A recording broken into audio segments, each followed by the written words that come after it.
জয় বাবা সিদ্ধি খাইলে কুলে বুদ্ধি, যে কই সিদ্ধি খাইস না তার বাড়ির পাশ দিয়ে যাইস না, যে কই সিদ্ধি খাইস তার বাড়ির পাশ দিয়ে ঘুরে ঘুরে যাইস। বাজান তোমার নাম কি? মোহাম্মদ আশরাফ। তুমি হিন্দু না মুসলিম? মুসলিম। তাইলে বলো সুবহানাল্লাহ। সুবহানাল্লাহ। আলহামদুলিল্লাহ। আলহামদুলিল্লাহ। এই যে কথাগুলা বললা এটা ভালো হয়েছে না খারাপ হয়েছে? ভালো হয়েছে। রাগ করলা না। তাইলে বাজান এখন তোমার আমি কিছু কথা বলবো, বিশ্বাসে মিলাই বস্তু তর্কে বহুদূর। তোমার যে কথাগুলা বলবো যদি সত্য হয় তাহলে সত্য বলবা, মিথ্যা বললে আল্লাহর কাছে ঠেকা থাকবা। সত্য বলবা তো?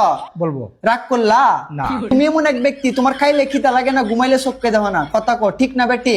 ঠিক। তোমার এমন এক রূপ হয়েছে বাজান, যেই রূপ এই দুনিয়ার কোনো ডাক্তার সারতে পারবো না। তবে আমার কাছে আছে এমন এক গাছ যেটা আমি কিনা এক যুগ 12 বছর কামরুক কামাক্কা আমার উস্তাদের কাছ থেকে তন্ত্র সাধনা শিক্ষা নিয়ে আসছি। আমার উস্তাদ বলেছে, হে বর্ষ এই গাছ বিক্রি কইরা তুই মানুষের কাছ থেকে টাকা পয়সা নিবি না। বাজান আমি 500 চাই না, 1000 টাকা চাই না। বাজান আমি চাই একটা আইফোন 17 প্রো ম্যাক্স মোবাইল। হ্যাঁ আইফোন? আইফোন? সিজন এমিন কই রে, তাড়াতাড়ি আয়। বাজান একটা আইফোনই তো চাইছিলাম, তে হইছে তো চাইছি না।